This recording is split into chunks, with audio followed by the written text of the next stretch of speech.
E aí, como estamos? Hoje eu vou falar de Bit Depth e de Sample Rate. São dois assuntos que estão conectados, que assustam muito a galera, assim, principalmente que está começando, que está comprando a interface agora e tal. Então eu vou começar trazendo para nossa linguagem o que são essas coisas. Sample Rate é a taxa de amostragem e Bit Depth é a profundidade de bits. Eu vou explicar o que são cada uma dessas coisas, começando pela taxa de amostragem. Taxa de amostragem é como o computador captura uma onda sonora que está entrando nele. Quando você canta ou toca um instrumento e você vai gravar isso dentro de um computador, você precisa converter esse áudio de analógico para digital. O computador faz isso coletando amostras dessa onda sonora que você está inserindo nele. E essas amostras acontecem num intervalo de tempo definido. A taxa de amostragem é a quantidade de amostras dessa onda que o computador vai capturar por segundo. Então, se você tem uma taxa de amostragem de 1 Hz, significa que a cada 1 segundo ele vai capturar uma amostra desse som. E aí, quanto maior for sua taxa de amostragem, mais amostras dessa curvatura de onda o computador vai captar. O ser humano ouve, arredondando, entre 20 e 20 mil Hz. O que significa que tudo que a gente está gravando normalmente fica inserido dentro desse limite. Então você precisa que o computador consiga captar com fidelidade tudo que estiver acontecendo dentro dessas frequências. E óbvio que para captar tudo que está acontecendo, você teria que ter uma taxa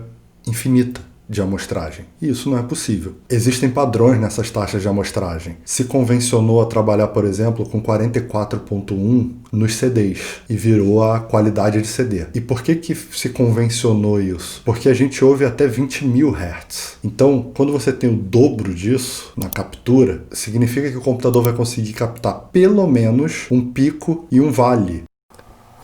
Fala aí, galera. Correção rápida aqui.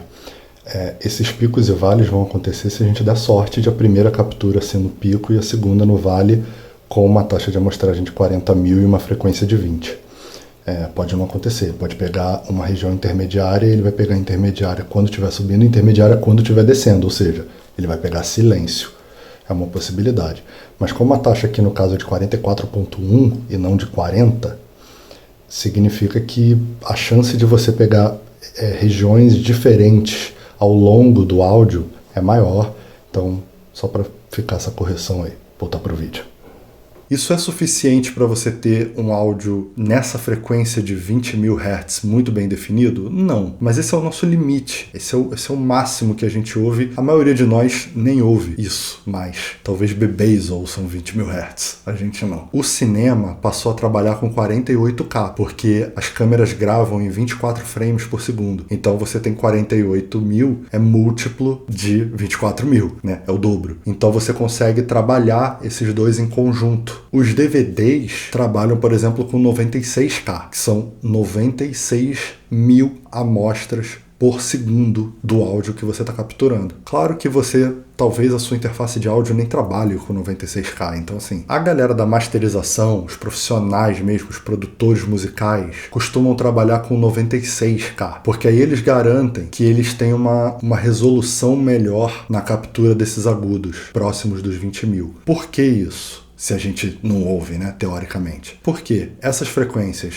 geram harmônicos, então é legal que elas sejam captadas para você poder ter um trabalho melhor para baixo nesses harmônicos. E você vai precisar trabalhar em cima desse som. Você vai trabalhar com efeitos por cima disso, enfim. E quanto melhor essa resolução, mais definido fica esse som e é melhor para se trabalhar, isso é indiscutível. A questão é, se você músico, que está gravando em casa, que está fazendo demo, que está jogando um som para o YouTube, fazendo vídeo, ou que está gravando só a sua voz para um canal, ou enfim, para o que quer que seja. Você não vai masterizar isso. Você não vai chegar nesse nível de necessidade. Você que está gravando para ter um demo, ou para soltar alguma coisa no YouTube, ou para fazer conteúdo para o Instagram, ou porque você tem um canal e você está gravando só a sua voz, enfim. Relaxa com isso, vai no 44.1 de boa. Se você estiver produzindo conteúdo em vídeo, você for editar esse vídeo, grave em 48, que tá lindo e vai funcionar, não precisa quebrar a cabeça com isso. Profundidade de bits. A profundidade de bits é a informação que cada amostra dessa vai ter. Quanto mais bits você estiver trabalhando, mais informação cada uma dessas amostras vai ter. E aí funciona assim, quanto mais bits, mais informação para cada amostra. A taxa de amostragem, ela é fixa, a gente ouve de 20 a 20 mil, a gente não ouve mais do que isso, então não tem muito para onde você correr. Mas tem uma informação que é muito importante e que a taxa de amostragem sozinha não consegue te entregar. O volume no qual essa onda está sendo captada. Quanto mais bits, maior a dinâmica em que você vai conseguir trabalhar. Você vai conseguir trabalhar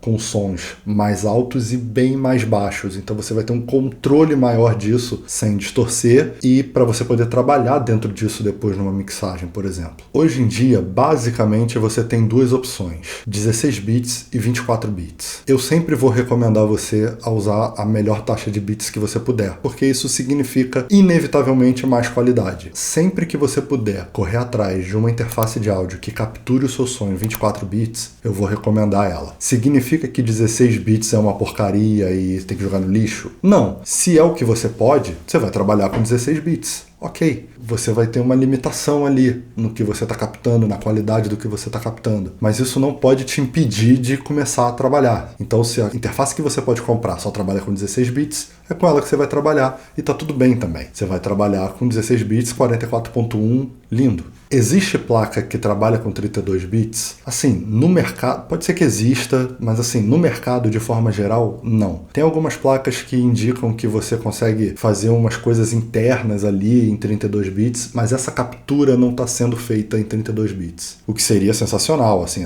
que isso chegar no mercado vai ser muito útil pra gente, assim. Mas ainda não é uma realidade. Então, a minha recomendação vai ser para que vocês usem, principalmente para fazer isso que eu estou fazendo agora, por exemplo, gravar um vídeo para o YouTube, gravar para o Instagram, capturar um demo para mostrar para a banda, soltar um cover no YouTube. Para tudo isso, eu vou recomendar que vocês usem 24 bits, 48 kHz. Porque você vai conseguir trabalhar bem com vídeos, você vai ter uma melhora bem leve, mas ainda assim uma melhora na captura dos agudos. Você não vai consumir muito o processamento da sua máquina. Então, fica aí minha dica. Espero que vocês tenham curtido, espero que vocês tenham entendido mais ou menos como é que funciona. Não precisa quebrar a cabeça com isso. Configura direitinho que vai dar tudo certo. Se você está colocando um arquivo dentro de um projeto já existente, verifica se o projeto e o arquivo que você está querendo colocar estão com a mesma taxa de amostragem e com a mesma profundidade de bits, para que você não fique com dois áudios desconexos no mesmo programa, e aí um deles vai rodar mais rápido que o outro ou mais lento. Se você curtiu, dá um like aí, comenta aqui embaixo se ficou alguma dúvida, se inscreve no canal e ativa as notificações para saber quando eu postar outro vídeo. Talvez eu veja você já no próximo, então até lá.